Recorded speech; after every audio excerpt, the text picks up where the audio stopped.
Hello, I'm David Hughes. Welcome to Your Perfect Body, the podcast of the Esoteric Teaching Community.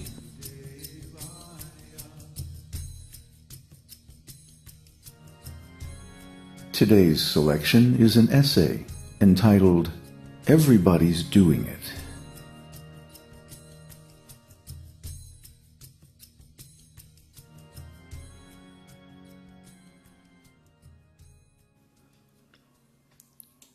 Yes, everybody's doing it. Doing what? Trying to achieve a perfect body, of course.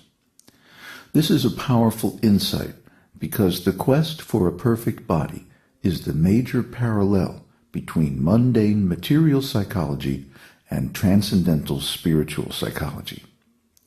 More than that, analyzing everything from the point of view of finding one's perfect body puts us immediately on the ontological platform of philosophical inquiry. Remember, ontology is our collection of stories about the world, life, and everything that we use to explain our experience and chart our decisions. And the search for a perfect body is a major motivational force of both material and transcendental ontologies. From there, though, the material and spiritual ontologies diverge radically. The material ontology portrays us as temporary bodies, and the spiritual ontology portrays us as eternal spiritual beings. The material ontology puts us in a clockwork universe bounded by entropy and time, while the spiritual ontology gives us an unbounded spiritual universe eternally maintained by a loving supreme personality of Godhead. In most aspects, then, the material and spiritual ontologies are literally worlds apart. But in the aspect of our most significant motivation to attain a perfect body, they are in perfect agreement. For whatever, whether in material or spiritual consciousness, that is what everybody's doing. Oh no, I can hear someone object. I'm not trying to attain a perfect body. I'm diversifying my investment portfolio. Someone else may say, I'm getting an advanced degree, or I'm interviewing for a better job. I'm getting married in the spring, or whatever.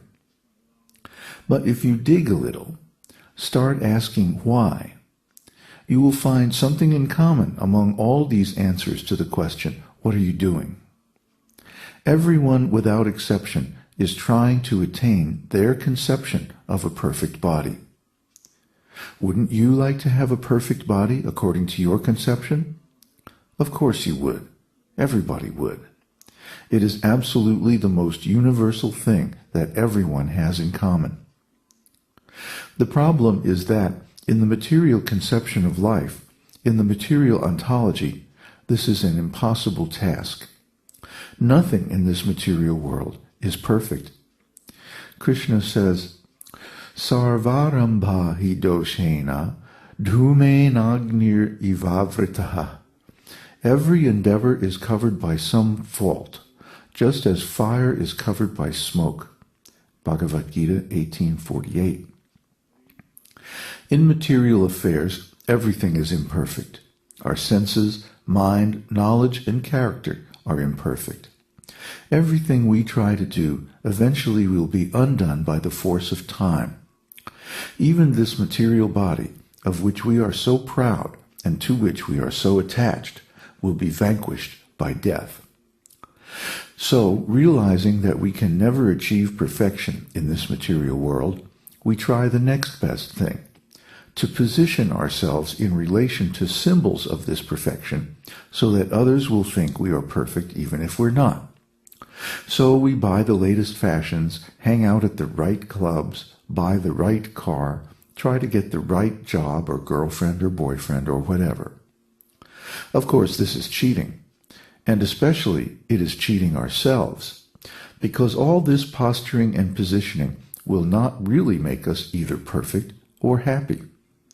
We are the ones who have to live our lives, and even if we can fool others into thinking that we're perfect, we will know quite well that we are not. So the next step is to hypnotize ourselves into really believing that we are perfect, so that we can be more sincerely in our deception of others. And so on down the slippery slope we slide, until one day we come to a shattering realization. None of this is going to work, and we are going to die without ever having achieved perfection or happiness. Of course, by that time, it's too late.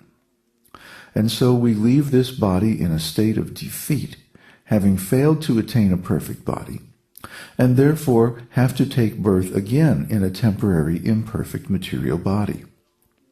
Krishna says, Yam yang vapi smaran bhavam tyajitante kalevaram tam tam evaiti konteya sada tad bhava bhavitaha. Whatever state of being one remembers when he quits his body, that state he will attain without fail. So it goes, until one day we meet a representative of the esoteric teaching who informs us that we are not this material body. Nothing material is conscious, and the proof is that consciousness cannot be measured by any material experiment. Yet everyone automatically knows that he or she is conscious, and this fact proves that consciousness is unmanifest, immanent, subjective, individual, and spiritual in nature. Therefore, we are spiritual beings, conscious entities of a fundamentally different quality than this material body to which we are so attached. And because we are spiritual beings, we have a spiritual body. This spiritual body is already eternal and perfect. But because of our self-hypnotic attachment to material things, we have forgotten it. So the esoteric teaching recommends various spiritual processes for remembering our original spiritual identity and perfect spiritual body. These processes begin with hearing the absolute truth from a self-realized soul. The next thing is chanting the holy names of God. Om Namo Bhagavate Vasudevaya. This chanting is actually a very advanced yogic process.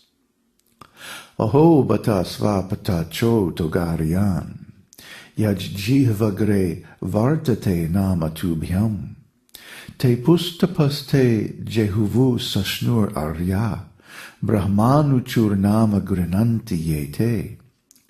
O my Lord, persons who chant the holy names of your Lordship are far, far advanced in spiritual life. Even if they are born in families of dog-eaters, such chanters have undoubtedly performed all kinds of austerities and sacrifices, bathed in all sacred places, and finished all scriptural studies. Srimad Bhagavatam 3.33.8. If the advanced stage of yogic practice is already available to us, why should we remain content with the beginning stages?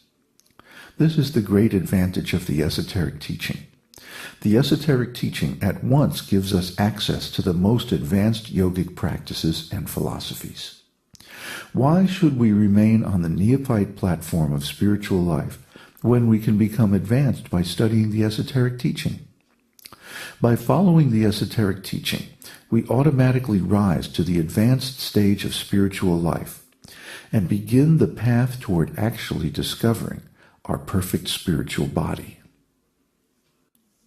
So, all right, you might say, I accept that. The esoteric teaching is the advanced stage of yogic practice because it says so in the scriptures. Okay, I'll buy that. And now what do I do? Well, you yourself need to start chanting the mantra Om Namo Bhagavate Vasudevaya. Chant it on beads if possible. There's a store called KrishnaCulture.com. Krishna Culture, KrishnaCulture.com. And you can buy beads there for chanting. That's especially made for chanting. And you count the mantras, one on each bead, and you go around the beads one time. That's called one round.